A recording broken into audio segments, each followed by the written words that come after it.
పేదవాడి పక్షాన నిలబడతాం, ప్రజా గొంతుకై నినదిస్తాం. వాయిస్ ఆఫ్ వాయిస్లెస్, తెలుగువారి మనస్సాక్షి సాక్షి టీవీ. సాక్షి టీవీ ప్రసారాల కోసం మీ స్థానిక కేబుల్ ఆపరేటర్ని వెంటనే సంప్రదించండి. జాన్వీ కపూర్ ఎప్పుడు చూసినా టాలీవుడ్లోనే కనిపిస్తోంది. బాలీవుడ్ మూవీస్ సంగతి ఏంటి?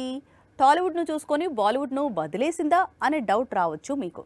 అందుకే హిందీలోనూ ఒక సినిమాను రిలీజ్కు రెడీ చేస్తోంది జాన్వీ. తెలుగులో డెబ్యూ మూవీతోనే 500 కోట్ల వసూళ్లను చూసింది జాన్వీ కపూర్. కానీ బాలీవుడ్ లో ఈ స్థాయి విజయం లేదు. ఎందుకు లేదు అంటే ఆ స్థాయి సినిమాలో జాన్వీ కనిపించలేదు, నటించలేదు. ప్రస్తుతం పెద్దిలో రామ్ చరణ్ కు జోడీగా నటిస్తోంది. పెద్ది కోసం సాంగ్ షూట్ కోసం హైదరాబాద్ లోనే ఉంది. ముందు దేవర, తర్వాత పెద్ది. మరోవైపు అల్లు అర్జున్ కొత్త చిత్రంలో కూడా నటించనుంది అంటూ ప్రచారం.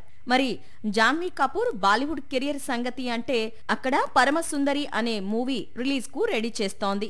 జాన్వీ చేతిలో ఉన్న క్రేజీ బాలీవుడ్ ప్రాజెక్టు ఇదొక్కటే. ఆగస్టు 29న రిలీజ్ కు రెడీ అవుతోంది. హిందీ ఇండస్ట్రీలో జాన్వీ కెరియర్ కొనసాగాలి, నెక్స్ట్ లెవెల్ కు వెళ్లాలి అంటే ఈ చిత్రం విజయం కంపల్సరీ. ఏం జరుగుతుంది అనేది మూవీ రిలీజ్ అయితేనే తెలుస్తుంది.